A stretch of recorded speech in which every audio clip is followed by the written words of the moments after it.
So, dako tayo sa 10 minutes na second cross ng ating negative. Brother Mario ng MCGI, your time starts. Okay. Tanong ko sa'yo, eto, naniniwala ka ba na ang tunay na ligtas ay may free will pa rin? Pwede pa rin siyang gumawa ng masama. Naniniwala ka ba doon? Nakikita na. Okay. Yes, ang mga tunay na ligtas, may free will pa rin. Meron silang free will. No? At yung kanilang pagiging free will, ito po yung tinatawag po na pagtatakwil sa kasamaan. Hindi sila lumalakad. No? Kasi kilala nila, ang mga nakakilala sa Diyos, kay Kristo, ay lumalayo sa kalikuan. Yun yung kanilang free will na pagsunod, no? Kay Kristo, yung pag-obey. Tanong, dahil meron silang free will, dahil meron silang free will, at nakagawa sila ng kasalanang pangmumolestya ng bata, dahil sa free will nila, kahit ligtas sila, ligtas pa rin ba sila? Oo o hindi? Sagot, categorical. Okay? Sino tinutukoy mo? Hindi ko. Objection, moderator. Oo o hindi? Categorical. Objection. Oo, hindi daw, bro Eric. Mr. Moderator, paki-clarify po yung okay. tanong kasi Okay. Yung usapan po namin yung mga yung mga Okay, so bro Mario, Okay, paulit tanong. ng tanong bro, tapos pakidiinan Okay, yung sabi oo, mo, hindi. yung ligtas, may free will pa rin, sabi mo yan. Yes. Pwede pa rin silang gumawa ng masama. Sabi mo yan, narinig ka ng maraming tao. Tanong, kung makagawa sila, objection, moderator. Bro, ganito bro Eric, ganito bro. Objection. Ito yung clarification ng tanong mo kanina bro. Ngayon, dito bro, sa premise niya, kung merong mali dyan, patapusin mo muna yung buong tanong, tapos pakinggan ko sa'yo kung meron kang objection dito, or gagamit ka ng 10 seconds dahil merong something dun sa tanong niya, either kung ano yan. So, Brother Mario, pakituloy muna yung buong tanong, tapos Okay. desisyonan ni bro Eric kung paano. Sabi mo, kahit tunay na ligtas, meron pa rin free will at pwede siyang gumawa ng masama. Yan, sabi mo yan, narinig ka ng maraming tao eh. Tanong ko sa'yo, yung tunay na ligtas dahil sa free will niya nang molestya sa ng bata, ligtas pa rin ba siya? Oo o hindi? Oo, Sagot. Hindi. Okay. Ligtas pa ba daw? Service tayo. Wala akong sinabi na pwede kang gumawa ng masama o mangmolestya. Ang itanong mo sa akin, yung mga tunay na ligtas, ako per se, yung tunay na ligtas, no? Yun ang Next tanong question. mo. Saka, Next Okay, question. yung nasa unang Korinto, 5:1, inasawa niya yung asawa ng tatay niya. Pagdating sa unang Korinto ng 5:5, ibigay ang katawan kay Satanas upang ang espiritu ay maligtas. Tanong, yung bang ng asawa, tinatanggap mo na pwede talagang gawin ng mga tunay na ligtas na mangmolestya ng bata? Pwede to o hindi? Oo, hindi. hindi ko nagkasala. Pero hindi lang nangangahulugan yung pagkakasala mo. Objection, ay, moderator. Wait lang, objection. Categorical tanong ko. Wait lang. Bibigyan ko naman ng time si Pastor Eric sumagot talaga. Bro Mario, objection mo categorical. Ano nga ulit yung Tanong ko sa pagpipilian? kanya, meron akong nabasa na nagpapatotoo na ang isang tunay na ligtas ayon sa paniniwala nila, pwedeng makagawa ng ganung kasamaan. Tanong ko sa kanya, ligtas pa rin ba yon? Oo o hindi? Sagot. Oo, hindi. Ligtas pa. Mali, Mr. Moderator, counter po tayo. Proceed bro. Explain niya kasi kanina, ibang sa tanong ngayon. Kasi sabi niya, may nilileste yung bata. Unang tanong niya, kaya hindi ko masagot yung tanong niya na para bugang nagbibintang lang yung taong to eh. Okay, so I think ano to bro, yung tanong niya ngayon, sagutin ko. Okay, so I think ano to bro, new question ito. Ngayon doon sa premise bro, again, hindi ko pinapakailaman yan kung anong observation ng kabilang panig. So, kung totoo yun o hindi. So bro Mario, paulit yung tanong mo. Tapos Okay, tanong. natin kung paano itik. Yung isang tunay na ligtas, sabi mo, pwedeng makagawa ng kasalanan dahil sa free will. May free will siya. Ikaw nagsabi niyan eh. Pag siya ba nakapamulestya ng bata dahil sa free will niya, tanong ko sa'yo, ligtas pa rin ba siya? Oo o hindi? Sagot. Ligtas pa din o hindi? Objection. Proceed bro. Kasi nag-iba na naman yung tanong niya eh. Clarification, tapos ano ba na naman? Objection din ako, moderator. Objection ako. Okay. Okay. So ito, ang objection ni Eric, Pag ibuhin mo naman tanong mo. iba na naman yung tanong niya. Bro Mario, anong Objection bro? ako. Proceed bro. Ang objection ko, ang karapatan niya sumagot. Hindi niya karapatang questionin yung nagtatanong. Karapatan niya sumagot. Malinaw ang tanong, moderator. Okay, so Ligtas pa rin ba? Oo o hindi? Sagot, categorical. ganito bro Eric, ganito. Itong question na to bro, bagong question to.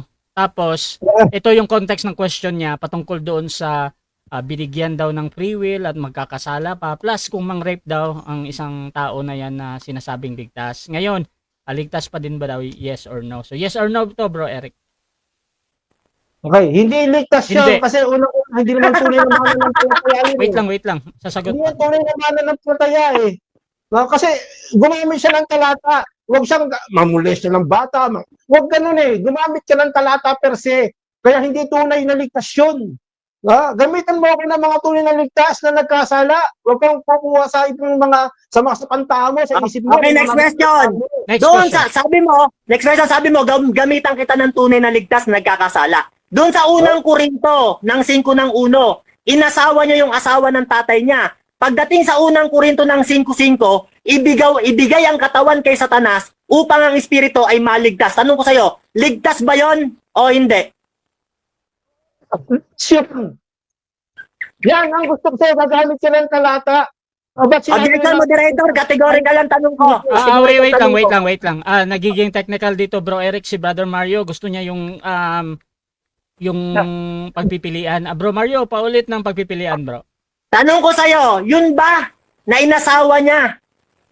Yung asawa ng kanyang tatay, ligtas pa rin ba to? Oo o hindi? Sagot. Oo, hindi. Gusto mo talaga objection tayo. Okay, proceed, bro. Objection din ako, moderator, di makasagot. Hindi. Okay na, bro, Mario. Basta, oo, hindi yun. Niya, Yung objection. ko. Sabi ko, oo eh. Sabi Oo. ko nga, talasin niya yung isip niya eh. Yung Okay. pakinig niya eh. Okay, Yung so, una nga eh. ang sagot dito, malinaw naman, oo. 20 seconds, Okay, proceed. next question. Wait lang, magpapaliwanag pa si bro Eric. Oo, proceed, bro. Yes, bilis talaga yung una ko. Ligtas yun eh. Kaya nga, sabi rin, ikaw nagsabi, na upang ang espiritu ay maligtas. Kailan? Sa araw ng Panginoon. Next question. Wait lang. So, dinidisiplina lang yun. Okay, tanong. Next question. Kung ligtas pa rin yun na inasawa niya yung asawa ng kanyang tatay, ibig sabihin yun ng molestya ng bata, ligtas pa rin kahit mang-rape at pumatay. Tama ba ito o mali? Kung ang tinutukoy mo ligtas, Objection, moderator. Again, Tama ba ito objection. o mali? ligtas pa rin yan. Wait lang, bro Objection. Eric. Wait Tama lang, ba bro ito o mali? Eric. Again, bro, Sorry. naghahanap si Mario dito ng categorical. Tama ba daw yun or mali? Pipili ka, bro? Ren. Sa tanong, tama o mali ba daw? Bro Mario. Eric. Sige. Ulitin po natin, 10 seconds. Yung 10 tinutukoy seconds. niya kasi, hindi tunay na ligtas yun eh. Gamitan mo ako ng Biblia. Huwag kang pupunta sa mga nang bata mo. Dito sa Biblia, sabi ko sa'yo.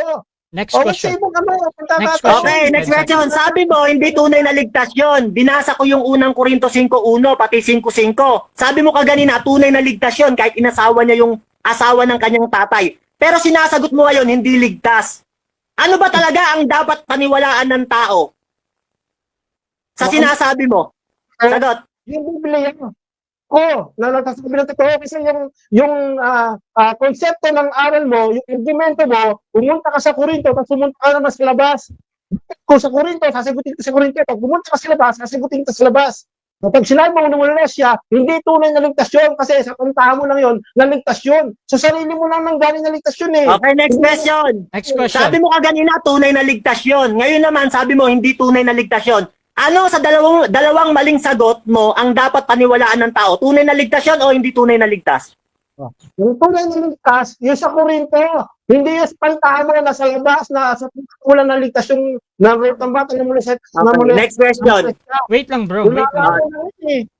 Unawa mo lang yun na binigay mo sa akin ng tulong. Sabi mo, ligtas yung namolestya. Sabi ko, sa Biblia ka magtanong sa akin, sa labas. Next question. 20 seconds. Okay, sabi mo, tunay na ligtas yun nasa Kakorinto. Yung inasawa niya yung asawa ng tatay niya. Napakasama nun. Sabi mo, tunay na ligtas. Ibig sabihin ba, kahit pala asawahin natin yung mga nanay natin, ligtas pa rin ba tayo? Tama ba ito o mali? Lumayo sa Korinto. Pero pag inasawa mo ang magulang mo, ang inasawa mo, tanongin mo sa sarili mo kung ligtas ka. May Objection, moderator. Wait lang. Time stop mo na.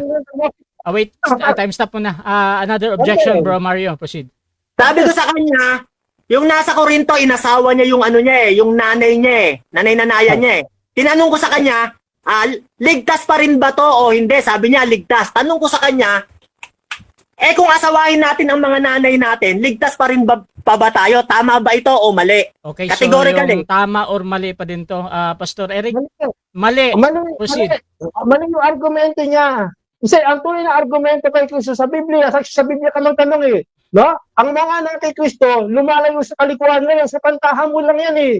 Ano, idea mo lang yan, na ikaw nakasawa ng Wait lang, bro. maligtas ka pa rin. Idea mo lang yan. Tanong ka sa Biblia. Yan, tanong. Ibig sabihin pala, mali. Sabi mo, mali naman ang sabi mo yun. Ibig sabihin, yung nasa taga-Corinto na ginawa niyang inasawa niya yung nanay niya, hindi pala ligtas yun. Kasi sabi mo, hindi ligtas eh. Pag inasawa natin yung nanay natin, hindi tayo ligtas eh. Yung nasa Corintong inasawa niya yung nanay niya, nanay-nanayan niya, ligtas pa ba yun o hindi na? Sagot, categorical. Ligtas yun. No, kaya sabi mo, espiritu ililigtas eh. Ngayon, yung sa pantaha mo, yung tanong mo sa pantaha, yung idea mo na ikisawa sa nanay mo, yung molestin yung mga bata, idea mo lang yun, naligtas yun eh. Guni-guni mo lang yun. Okay, next question. Sa Biblia Wait yun lang. eh. Dapat sa Biblia ka magtanong ka kasi Biblia ang pinag-usapan natin. Next question. Hindi yung guni-guni mo. Next Kung question. ligtas pa rin, yung nasa taga-Corinto na inasawa niya yung nanay-nanayan niya, ligtas pa rin. Time. 10 minutes time. Okay, so diyan nagtatapos mga kapatid Puro ang aguni-guni. second cross ng ating affirmative sa negative. So, syempre dako tayo sa rebuttal ng ating negative. Pero bago yan, shoutout muna kay Samson Rosin para sa iyo bro. Sino ba ang mga tunay na ligtas? Shoutout din kay Carl Rebutazo. Mali ang tanong at argument, hindi assumption MCGI. Shoutout din kay Emil Alfonso. Good answer ulit bro Eric. At shoutout dito mga kapatid kay RM Montejo. Unhealthy na yan Mario. Shoutout din mga kapatid kay Bonnie Pasiolan. Well explained pastor, tama ang paliwanag mo. Shoutout din mga kapatid kay John Endoza. Ang nagsasabi ka na ligtas ka ay ang Diyos. John G. Argawanon, mali ka naman Eric. Yung term na nahiwalay dati, yung nakaugnay sa Diyos kasi dumating sa punto na nagdilim ang isip. Ibig sabihin, dating nasa liwanag, Hebrews 6:4-5, nakalasap pa ng Espiritu Santo, pero tumalikod using His own free will. So, dako tayo mga kapatid sa rebuttal ni Brother Mario. Your time start now, bro. Okay, pansinin niyo mga kapatid, no? Sabi niya, yung nasa unang Korinto daw, ng 5 ng 1, inasawa niya yung nanay-nanayan niya. Sabi niya, ligtas pa rin daw yun. Sabi niya, ligtas pa rin. Yan, narinig niyo mga kapatid, no? Tinanong ko siya, kung tayo ba, aasawahin natin yung mga nanay natin, ligtas pa rin ba tayo? Sabi niya, hindi. Nalilito talaga ako kay Eric. Magulo daw yung tanong ko. Eto mga kapatid, no, magliwanagan tayo. Ano ba ang magulo? Ha? Ano ba ang malinaw? Tingnan niyo kapatid, sabi ko, ligtas ba yon yung inasawa niya yung nanay niya? Ligtas ba yon? Sabi niya, ligtas yon. Tayo ba, kung sakaling magawa natin sa free will natin na magawa natin yung ganung pagkakasala dahil may free will tayo. Inasawa natin yung mga nanay natin. Ligtas pa rin ba tayo? Sabi niya, no. Alam mo, bro Eric, marami kang ginawang kamalian doon. Ipit na ipit ka. Biruin mo, nagtatanong ako, kine-question mo ako. Ang position mo, kapatid, sumagot sa tanong. Alam mo, kapatid, sabi mo kaganina, ligtas pa rin kahit asawahin. Dahil nga nasa Korinto, yung asawa ng tatay niya, ligtas pa rin kahit asawahin. Ibig sabihin, kinakain mo na ngayon yung sinasabi mo kaganina na wala kang sinasabi na kahit mang-rape pumatay, ligtas pa rin. Yung bang pag-aasawa sa nanay at yung pangre-rape at pumatay, parehas bang kasalanan yon? Parehas, di ba? Sabi mo, ligtas pa rin eh. Ibig sabihin, kinakain mo yung napatunayan ko na talaga na kahit mang-rape at pumatay kayo, ligtas pa rin kayo. Kinain mo na. Tapos sabi mo na paano ko patutunayan na may sinabi ka bang pag mang-rape at pumatay, ligtas pa rin. Sabi mo, paano ko patutunayan? Yung paksang tinitindigan mo, nakalagay dyan, kapatid, baka makalimutan mo, affirmative ka. Sabi mo dyan, patutunayan mo ang tunay na ligtas ay hindi nawawala ang kaligtasan. Yan, kapatid, no? Eh, ang isang tunay na ligtas, may free will. Tinanong kita, sabi mo, oo. Tinanong kita, pwede pa rin ba itong makagawa ng malaking kasalanan? Sabi mo, yes. Eh, paano kung mangmolestya siya ng bata, molestyahin niya? Ligtas pa rin ba ito dahil sa free will niya? Aba, hindi ka na makasagot. Ibig sabihin, yung temang pinapatunayan mo, ginigiba mo na ngayon, patutunayan mo, ligtas pa rin eh. Dapat ang sagot mo, laging yes. Kasi nga yan ang tema eh, na pinatutunayan mo, affirmative ka eh. Ang ginawa mo, puro 10 seconds. Takbo ka ng takbo sa 10 seconds. Alam mo bro Eric, naaawa na ako sa'yo pag ikaw ang kalabang ko. Kala ko pa naman magaling ka. Alam mo kapatid no, eto babasa ko. Mateo 8:12. Datapot ang mga anak ng kaharian ay pawang itatapon sa kadiliman, sa labas. Diyan na nga ang pagtangis at pangangalit ng kanilang mga ngipin. Yan. Sabi, yung mga anak ng kaharian ay pawang itatapon sa labas. Tanong, sino yung mga anak ng kaharian? Ligtas ba yan mga yan? Basa. Mateo 13:38. Yan ang sabi. At ang mabuting binhi ay ito, ang mga anak ng kaharian. Yan. Yan palang mga mabubuting binhi, yan ay ang mga anak ng kaharian. Huwag mo namang sabihin hindi ligtas yan. Mabubuting binhi yan kapatid, mga anak yan ng kaharian. Bakit sila tinapon sa labas? Kasi nga, yung kaharian, tinanggal sa kanila kapatid. Pwede kasing tanggalin ng Diyos yung buhay na walang hanggan sa'yo. Yung kaharian, na meaning sa parabola. Ang katunayan nga na pwedeng tanggalin ng kaharian sa'yo, Mateo 21:43, ganito ang sabi. Kaya nga sinasabi ko sa inyo, aalisin sa inyo ang kaharian ng Diyos at ibibigay sa isang bansang nagkakabunga. Yan. Pwedeng alisin sa iyo ang kaharian ng Diyos at ibigay sa mga bansang nagkakabunga. Anong katunayan nito? Na ang Diyos talaga pumuputol at pwedeng ibigay sa iba. Roma 11:17. Ganito ang sabi. Sapagkat kung ang tunay na mga sangay na nga bali at ikaw na isang ulibong ligaw ay naisanib sa kanila, ikaw ay nakabahagi sa ugat ng katabaan ng punong ulibo. Yan. Merong mga tunay na sanga na nabali. Nakakabit yun sa punong ulibo, mga ligtas yun, bro Eric. Parables yun. Ewan ko kung maunawaan mo yun. Nangabali sila. Merong nakabahagi sa ugat ng katabaan ng punong ulibo. Tayo yun, mga hentil.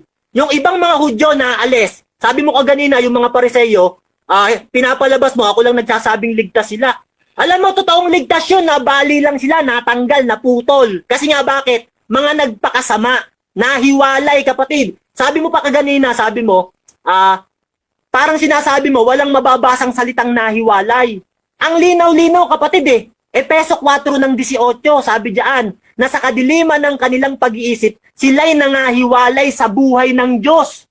Yan kapatid no, mahihiwalay ka talaga sa buhay ng Diyos. Kaya kailangan sa isang mananampalataya, mananatili. Yan, sabi ni Kristo sa John 8:31, kung kayo'y mananatili sa akin, kung magkagayoy, tunay nga kayong mga alagad ko. Kailangan kasi ang pananampalataya mo, kapatid na Eric, nababaon at matibay.